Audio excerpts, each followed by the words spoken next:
इतिहास में पहली बार हुआ है जब किसी इंडियन फ़िल्म मेकर ने इतना बड़ा अवार्ड जीता। स्टेज पर जब अनुपर्णा रॉय ये अवार्ड लेने आईं, तो उन्होंने एक ऐसी स्पीच दी जो पूरे देश में ही नहीं बल्कि पूरी दुनिया में वायरल हो रही है और इस पर बहुत तेज़ी के साथ चर्चा हो रही है। कुछ लोग इस पर नेगेटिव कमेंट्स कर रहे हैं, लोग इस पर पॉजिटिव कमेंट्स कर रहे हैं। मैं आपको वो लाइनें पढ़कर सुनाता हूँ जो अनुपर्णा रॉय ने बोली थी। Every child deserve peace freedom, यानी कि हर बच्चा शांति का हकदार है। दूसरी, liberation and Palestine is no exception, stand beside Palestine, I might upset my country but it doesn't matter to me any मोर।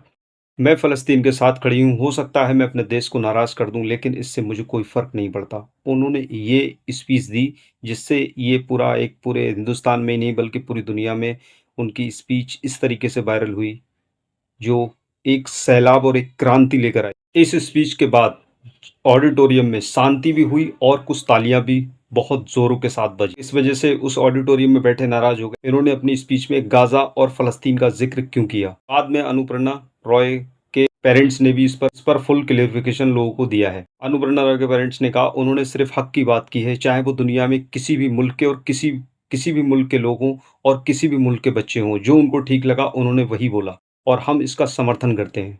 ये इंसिडेंट एक बहुत बड़ा क्वेश्चन मार्क खड़ा करता है कि एक कलाकार को सिनेमा घरों तक ही सीमित रहना चाहिए या उसको सामाजिक मुद्दे भी उठाने चाहिए, क्योंकि वो एक ऐसे प्लेटफॉर्म पर होता है, क्योंकि एक ऐसा प्लेटफॉर्म होता है, बॉलीवुड हो चाहे कोई भी जो बड़ा लेवल होता है, अगर उससे आवाज़ उठती है तो वो इतनी मैग्नीफाई होती है, उसको एक देश नहीं बल्कि पूरी दुनिया सुनती है।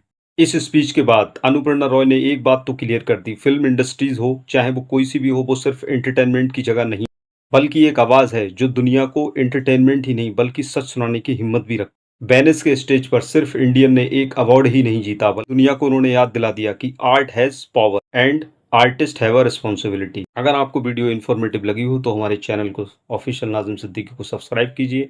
अगर आप हमारी वीडियो फेसबुक और इंस्टाग्राम के जरिए देख रहे हैं तो हमारे पेज को फॉलो कीजिए। मिलते हैं नेक्स्ट वीडियो में। Thank you.